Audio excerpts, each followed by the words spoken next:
good afternoon and welcome to the Midday News on Sri FM 92.7. My name is Beatrice Edu. The news is also live on Kazmi 107.1 FM and across the world at SriNews.com. Coming up in the next 30 minutes.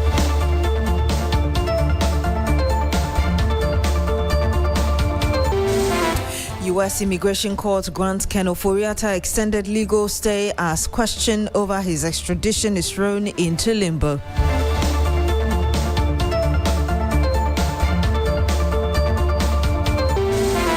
Also on the program this afternoon, calls are mounting for President John Mahama to appoint competent replacement for two outgoing deputy commissioners of Electoral Commission less than 24 hours after news of their impending departure emerged.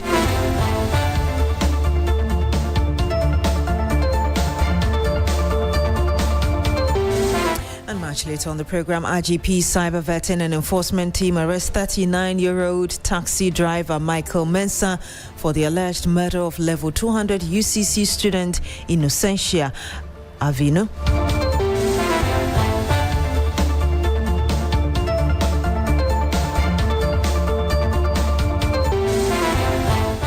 Very much for joining us this afternoon. Now, a U.S. Immigration Court has granted former Finance Minister Ken Ofori-Atta a lawful permanent residency in the U.S. This follows Mr. Ofori-Atta's brush with U.S. immigration laws over the expiration of his tourist visa status. But what does this mean for his legal battles back home? Sisters Donwolo Esquire joins me in studio for a quick chat on this. Sisters, help us understand what happens next. The communication already out there seems to suggest that this would have some bearing on the extradition proceedings.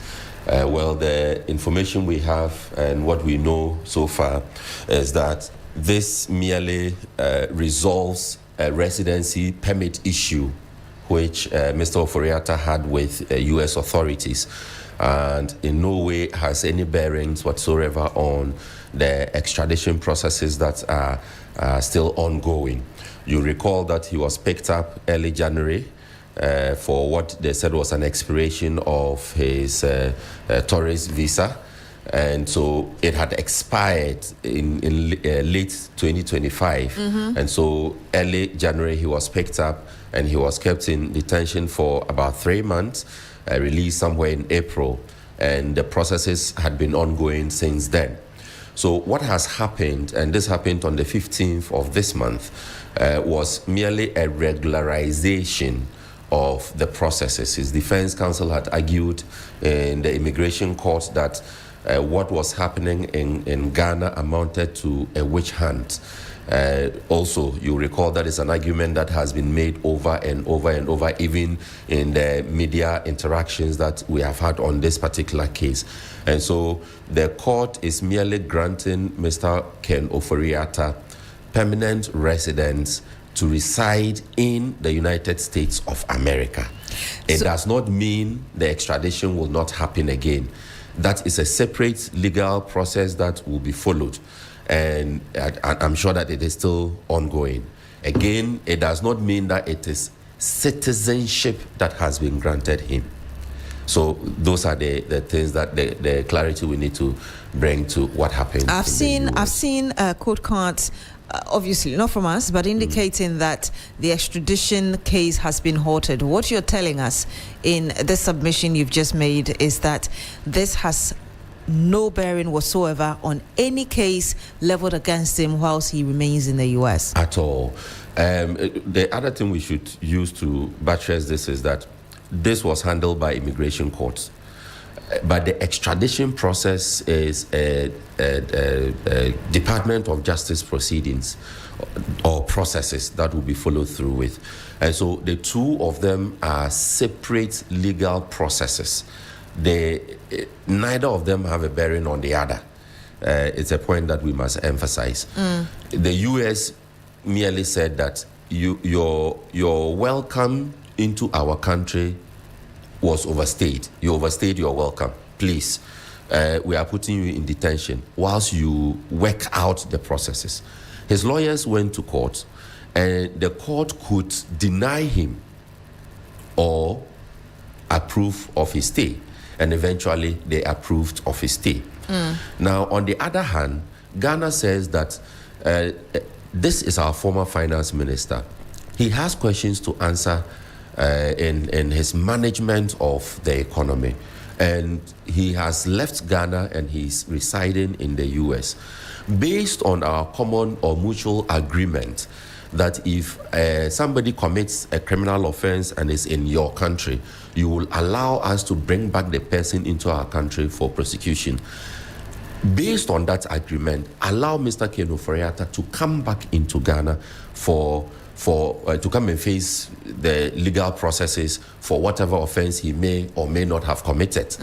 That is the other leg of the process, and it has nothing whatsoever to do with this particular one. The last time I read about what's going on as regards his case, the information I had was that the Attorney General had begun putting in some other steps to bring Ken Ofori-Atta back. What else do we know beyond this? Well, we know that those processes still stand. Some have argued that this may somehow further complicate the extradition process, but it really would have no effect on it. It will come down to a decision of the US government saying that we don't want to release this person based on 1, 2, 3 reasons.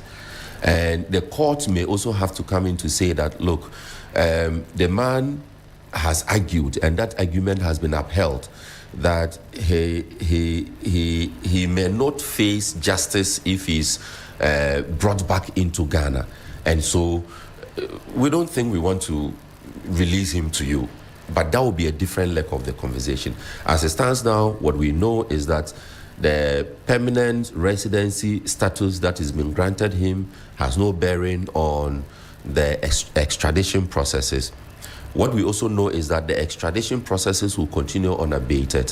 What we also know is that until the Ghanaian government withdraws the processes or the US courts deny the Ghana government those processes, until that happens, we cannot conclude. Thank you very much. Sister Stonewall Esquire, bring us an explanation, or interpretation of what the latest move by the court in the US as regards the Ken Ofori-Atta case means for the ongoing cases in Ghana. Now, a civil society group, Election Watch Ghana, is calling on President John Mahama to appoint what it describes as transformational leaders to the Electoral Commission following the impending exit of 2 of the Commission's top officials. Deputy Chairperson in charge of Corporate Affairs, Dr. Bosman Asare, has resigned to return to academia, while Deputy Chairperson in charge of Operations, Samuel Tete, is set to retire. Both will leave office on July 31. Election Watch Ghana says the vacancies present an opportunity to rebuild public trust in the Electoral Commission and strengthen confidence in Ghana's electoral system. The group is also urging President John Mahama to appoint leaders who will prioritize transparency, innovation, and efficiency. It also opposes the promotion of current junior officers within the commission, arguing that such appointment would not restore public confidence. Mark Ewusiako is a lead convener for Election Watch Ghana. He joins us live on the phone. Good afternoon to you, sir. Thank you very much for joining us. Good afternoon, Beatrice, and thank you for having me. Why does Election Watch Ghana believe the outgoing deputy commissioners failed to inspire public confidence? A very good afternoon to you, and a good afternoon to our listeners.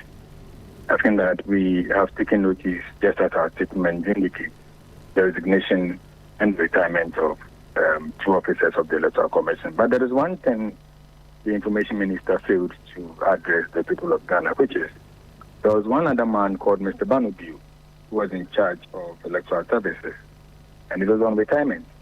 I did not know why the minister could not give us briefings on his retirement.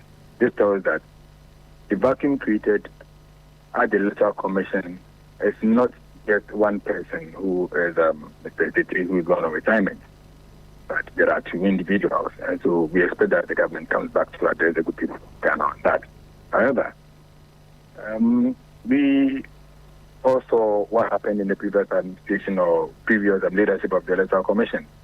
where His Excellency Nana Dankwa Akufo-Addo made appointment that was politically tainted. And this brought about the mistrust of the Ghanaian people to that independent organization.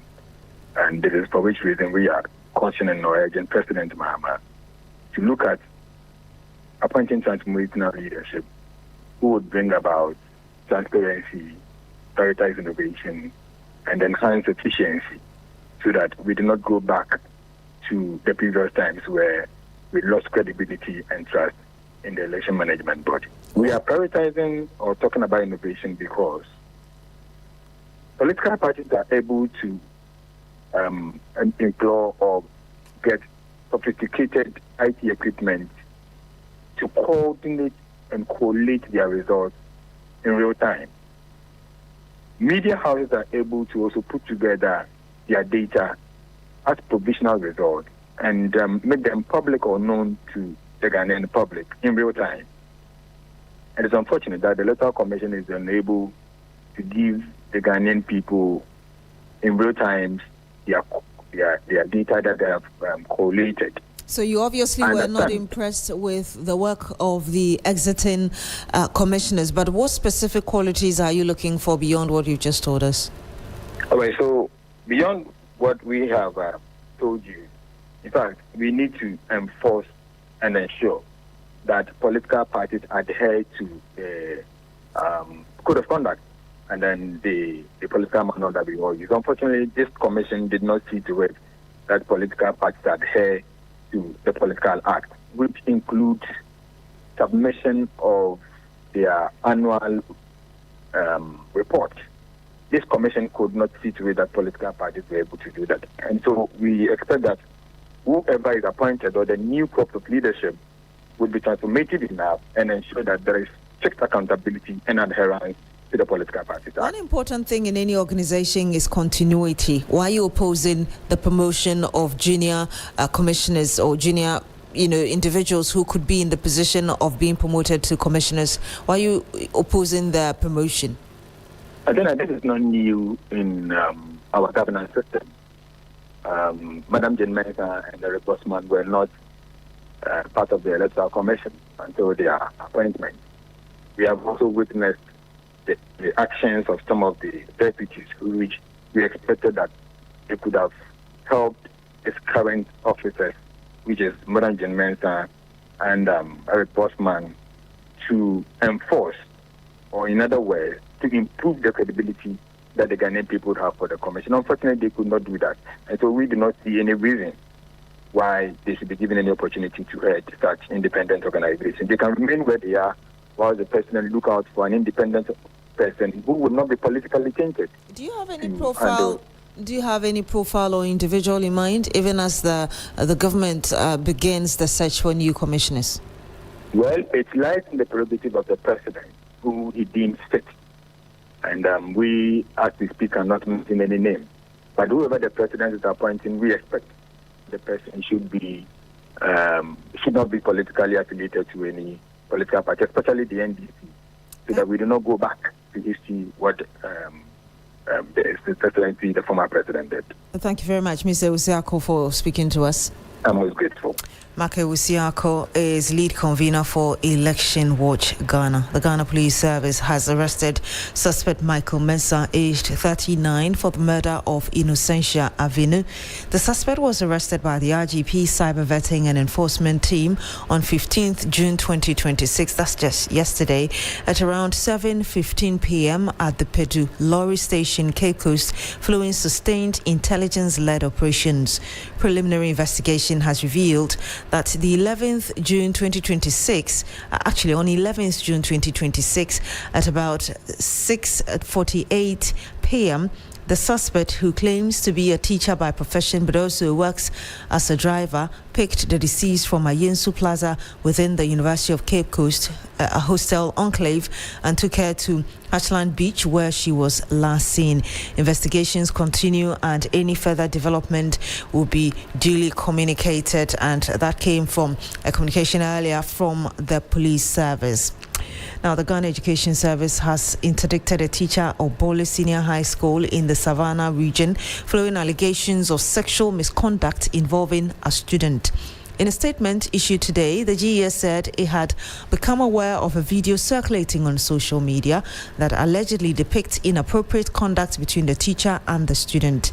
The service said it had launched an investigation into the matter and has interdicted the teacher pending the outcome of the probe. The statement further said that interdiction is in line with GES's rules and regulations while investigations continue. The Ghana Education Service reiterated its zero-tolerance policy on sexual misconduct and strongly condemned all inappropriate relationships between teachers and students. The service further cautioned staff to uphold the highest standards of professional ethics and conduct at all times. GES assured the public of its commitment to protecting students and said anyone found culpable would face the appropriate sanctions. Some more here, and the federal court judge in Canada is later this afternoon expected to hear an injunction application filed by Blakk Stars midfielder Thomas Partey after Canadian authorities denied him entry for the FIFA World Cup. The hearing is scheduled for 9 a.m. Eastern Time or 1 p.m. Ghana time. Partey is seeking to overturn the decision ahead of Ghana's opening Group L match against Panama on Wednesday in Toronto. Canada rejected his entry application, citing pending rape and sexual assault charges in England. Partey denies all the allegations and is expected to plead not guilty. The 32-year-old is currently in the United States with Ghana's World Cup squad and remains eligible to feature in matches scheduled there. The government of Ghana has also criticized Canada's decision, describing it as unfair and disproportionate. For several days, tricycle waste collectors in Kumasi say they have been forced to spend long hours in queues before they can dispose of waste at the OT landfill site. The situation, according to the collectors, has been caused by the breakdown of bulldozers used to manage and level waste at the landfill, slowing operations and creating significant delays. Frustrated by the challenges, the waste collectors have staged a protest to demand immediate replacement or repair of the faulty equipment to ease congestion and improve waste disposal operations. They warn that the persistent delays are affecting daily income and could undermine efforts to keep the city clean if the situation is not addressed urgently. Ibrahim Abubakar is my colleague in the Ashanti region. He joins us live on the phone. Ibrahim, I know you are following this story. What exactly is the situation there as we speak? Okay, so you have this side always I would say I'm sorry, Ibrahim, your line is not so clear. We'll have to call you back. But I know you spoke to some of the aggrieved collectors earlier. We can hear them whilst we try to reach you. The machine that they are using at the lamppost site is almost old machines. And only one who told you that the machine that we are facing, we are using at the lamppost site, that machine can help us to solve the sanitation problem in the Ashanti region. It's telling lies. It's not helping us. Then we are pleading to the government to involve in with this matter so that it can help us with a new brand machine. The top is almost full. The tricycle cannot even attend to that full time. So when they also finish with the down there, the cell plate that I'm talking about, it will help us for us also to get an easier way for us to offload the refuse. We need the government to step in. The mayor came in here, no results. He gave them 10 days ultimatum. Yes, still no results. As we are saying, joke on joke, today no Aboboya is going to sleep on landfill here. We are going to offload wherever we are parked. We are going to offload. Quite a disturbing situation in the Ashanti region there. Ibrahim Abubakar rejoins us on the line. Ibrahim, they are painting quite a serious picture there for us, but what can you tell us? You're there as well. Well, I was saying when you come to Kumasi and its environs, these tricycle waste collectors, I would say play a key role in keeping the city clean because they have to move from home to home, shop to shop, so they collect refuse and bring them to the landfill site. However, what should be a quick disposal process has now become a major challenge. Now, these riders will move, they will get there. Instead of spending maximum 15-20 minutes, they will now spend several hours and even in some cases an entire day waiting to access the dumping site because the bulldozers used to compact and level the waste have broken down. And for them, the long delays mean they are unable to make multiple trips each day, and this leads to reduced earnings and even increased operational costs. So they are just pleading with authorities to fix the issue so that they will restore normal operation at the landfill. Because there is also another fear, which is that if this situation persists, then it could even encourage indiscriminate dumping of refuse in some drainages and other areas. Now you come from the landfill site to, I would say, more than a kilometer or even two, you realize these tricycles have formed a long queue, and before one will be able to access the dumping site, it will take 5, 6, and even 6 hours or even an entire day. So they are really, really frustrated, and they want authorities to step in as soon as possible. And indeed, already they've threatened they will dump the refuse anywhere if nothing is done about it. But what are city authorities saying? Well, I spoke to the Kumasi Mayor, Richard Ofori Ajimine, and in fact, he has acknowledged the challenges at the Oti landfill site. But the explanation he's given is that the facility has already reached its full capacity, and under normal circumstances, it should have been closed by now. So, but then the assembly is just trying to do everything possible to get a temporary place whilst efforts are underway to secure an alternative landfill site to serve the metropolis or the people within Kumasi and its enclave. Let's listen to what the mayor, Richard Akwesio Foriajma, has been telling me. As at now, the place is full. It ought to have been closed by 2019. So we have gone beyond its capacity and its lifespan by 6 years. And so I sympathize with the people of Uti. What we are taking them through, it's not fair.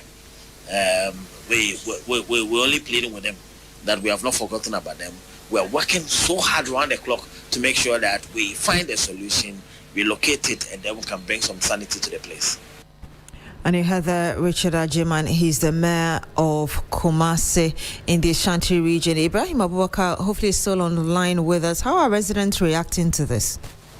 Well, they also want authorities to fix the issue because, like I rightly mentioned, the more these people delay at the dumping site, it means refuse will also be piling up in people's home and also even the central business district. For the past 3-4 days, most of these people have not been able to dump the refuse at the site. So you go to some communities, you find refuse that have piled up. So they also want authorities to even think outside the box because authorities are looking at expanding the cells, the dumping cells, but they said we should rather go into recycling so that most of the refuse we make can be put into good use. So the volumes that are going to the landfill site will drastically reduce. Thank you very much, Ibrahim Abubakar. He's my colleague in the Ashanti region. Here in Accra, residents of English Yamanfro, American Town in the South Municipal Assembly are equally raising concerns over heaps of refuse dumped unattended in the middle of the community for weeks, a situation they fear could trigger a cholera outbreak. Residents say the indiscriminate dumping of refuse in the community has become a major health hazard. They say the heap of waste attracts houseflies and emits an unpleasant smell, exposing residents to various diseases. Speaking to 3FM, some residents said houseflies from the refuse dump frequently enter their homes and bedrooms, creating an unhealthy environment for families. Residents further warned that the problem extends beyond their community. They claim the refuse dump is located close to a waterway, which is next to the Wager water treatment plant. The residents are appealing to the MCE for South, Moses Okanse, and the Member of Parliament for Botiano English, Yamanfro, Felix Akwete Okle, to intervene urgently before the situation gets out of hand. English Yamanfro, closer to Kasua, where the community here is known and called American Farm. Close to our 6 months here, we have been suffering from, we don't know how it all happened. We were here once, they call upon us, informing us they want to bring market closer to us. So there's a piece of land, they want to fill it, and then, so we're all thinking, okay, we never knew it was, they are rather going to bring us diseases. We never knew this is what they are going to do. And it's closer to the dam. So please, we are calling on the authorities to get closer. They should bypass the assembly because they are very much aware of whatever is happening here. And nobody is paying attention to it. There are diseases all over the place. And it's rainy season. We are suffering. Mosquitoes, flies, everything you can think of. And like we said earlier, if care is not taken, the whole country is going to suffer. Because whatever is happening here, they're all running to the dam. And it will be treated for the nation to drink from it. So please, they should stop it immediately. And you heard there some residents of English Yamanfro in the South Municipal Assembly.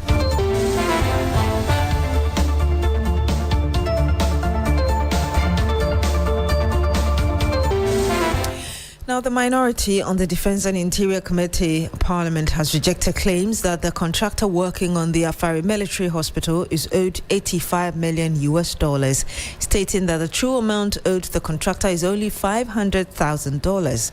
Deputy ranking on the committee, Kofi Amankwa Menu, says the 500-bed capacity project is also at an overall completion rate of 98%, crediting the Akufo-Addo government for its massive progress.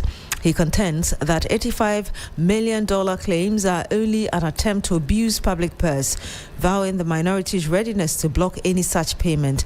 Christian Yale is our man in Parliament. He joins us live on the line. Chris, what more can you tell us? Hi. Christian Yale, what more can you tell us?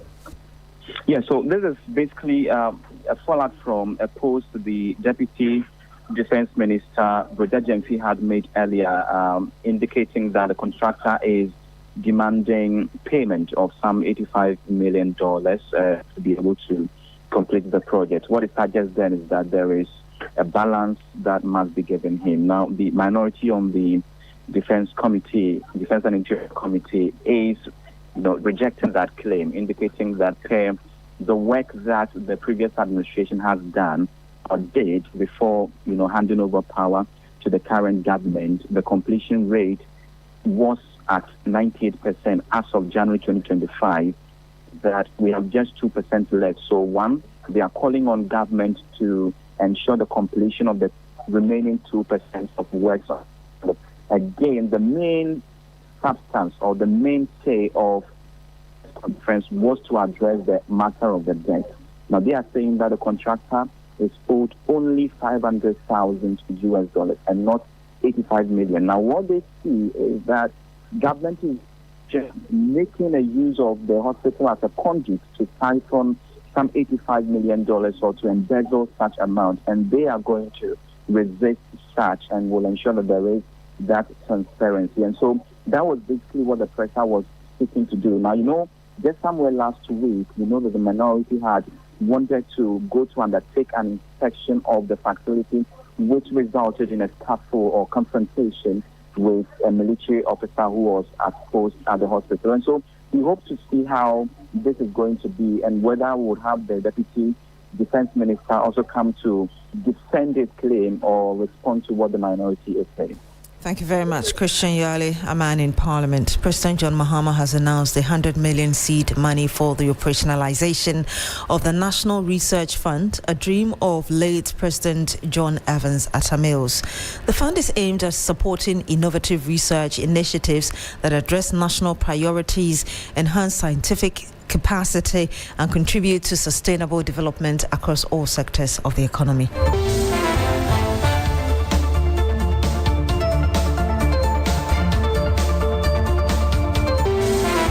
That's it for the midday news here on True FM 92.7. My name is Beatrice Edu. Thank you very much for joining us this afternoon. Log on to shrenews.com for more news. Coming up next is Business Daily. Bismarck Awusa is standing by.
Hello, good afternoon and welcome to Business Daily on 3FM 92.7 with me, Bismarck. Also coming up, Bank of Ghana raises red flag over forged land titles and fake collateral documents as banks directed to tighten loan approval processes and sanction culpable staff.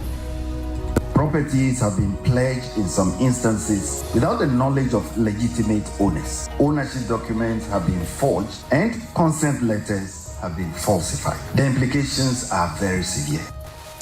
Also ahead, West African cocoa giants Ghana and Cote d'Ivoire unite to reclaim pricing power and protect local farmers. We'll bring you details. Plus, Chamber of Petroleum Consumers Ghana expects fuel prices to return to pre-Middle East tensions levels after US-Iran peace deal. I am quite certain that this would also bring to some closure the issue of transport fare adjustments that was also being considered by even the transport operators. This is Business Daily. We'll bring you details of our headlines and other stories shortly. Please stay.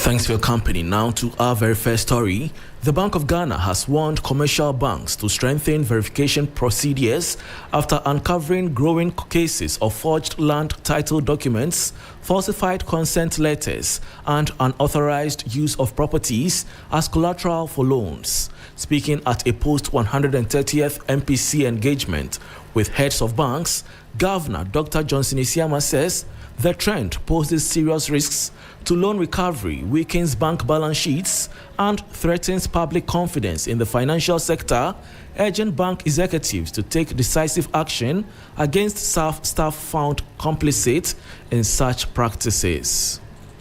Properties have been pledged in some instances without the knowledge of legitimate owners. Ownership documents have been forged and consent letters have been falsified. The implications are very severe. When collateral cannot be legally enforced, when loan recoveries are compromised, when balance sheets are weakened, and when public confidence is undermined, these are very important issues. I therefore urge all CEOs gathered here, you have to act decisively. You have to help contain the strain. Banks must formalize robust policies governing third-party collateral. You must strengthen due diligence procedures. You must enforce strict verification standards. You must address control weaknesses. And you must take decisive disciplinary action against staff, any staff found culpable in such misconduct. Dr. Johnson Isiama is governor of the Bank of Ghana.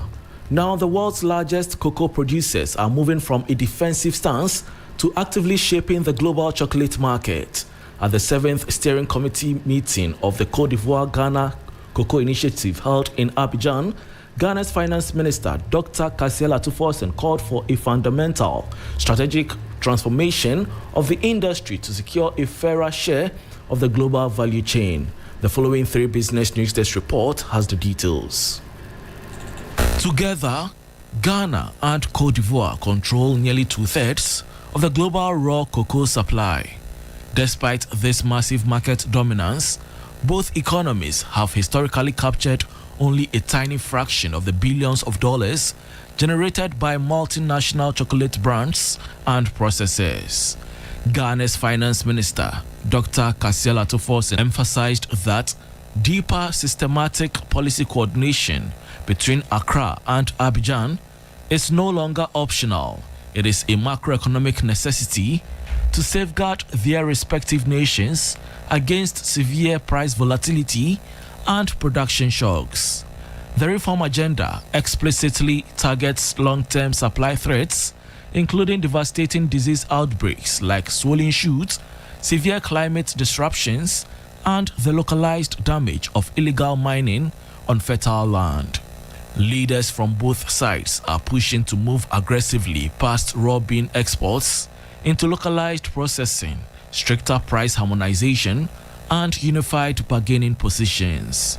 To solidify this strategic economic alliance, Ghana's President John Dramani Mahama and Ivorian President Alassane Ouattara are slated to hold a high-level summit to lock in the political weight required to enforce these regional agricultural changes. And that was a 3 Business News Desk report on Ghana and Cote d'Ivoire united to shake up global cocoa pricing and protect farmers.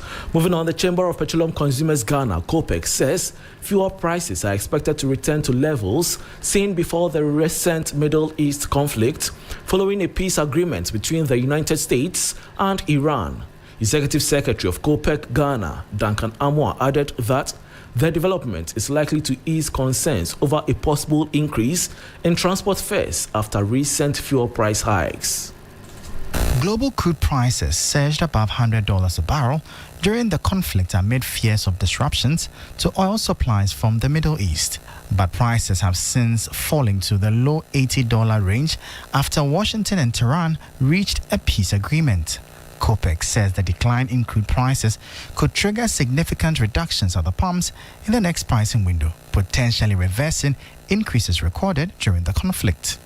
Speaking to 3 Business, Executive Secretary of COPEC, Duncan Amoah, welcomed the development.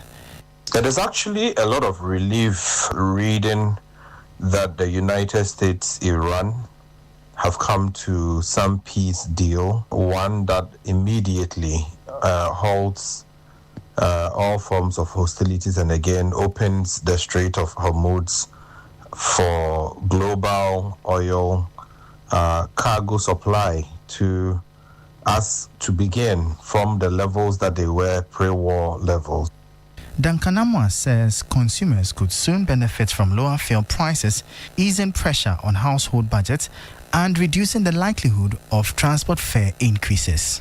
Here in Ghana, there is also every indication that fuel prices are declining, and for us, some sigh of relief, considering that the past 2 windows we've had to continuously pay a little more at the pumps. And I am quite certain that this would also bring to some closure the issue of transport fare adjustments that was also being considered by even the transport operators. It is likely that fuel prices over the next few weeks would return to some normalcy.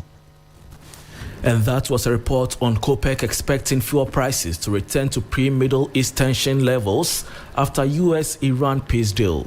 Meanwhile, Ghanaian motorists and other users are set for a substantial relief at the pumps starting Tuesday, June 16, 2026, as nationwide fuel prices are expected to decline sharply for the second pricing window of the month. The anticipated drop across Ghana from today is expected or attributed to declining global crude rates and downward revision of price floors by National Petroleum Authority (NPA). There is more in the following 3 Business News Desk report.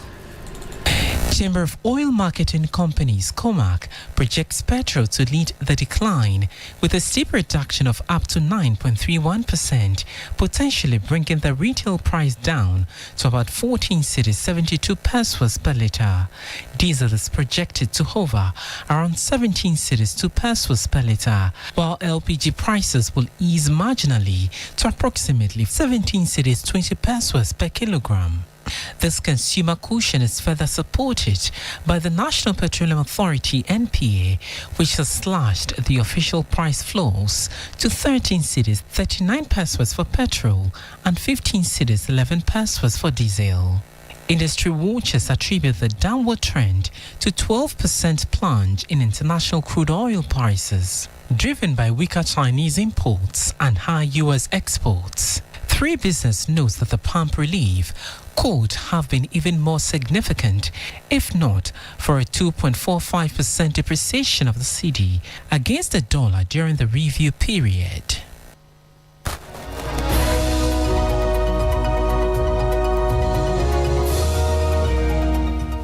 And that was a 3 Business News Desk report on fuel prices expected to drop sharply across Ghana from today amid falling global crude rates and downward revision of price floors by National Petroleum Authority (NPA). And that brings us to the end of Business Daily on 3FM 92.7 with me, Bismarck Ausa. For more business stories, please check out our website 3news.com. Blakk Rasta is here for Urban Blend. Please stay.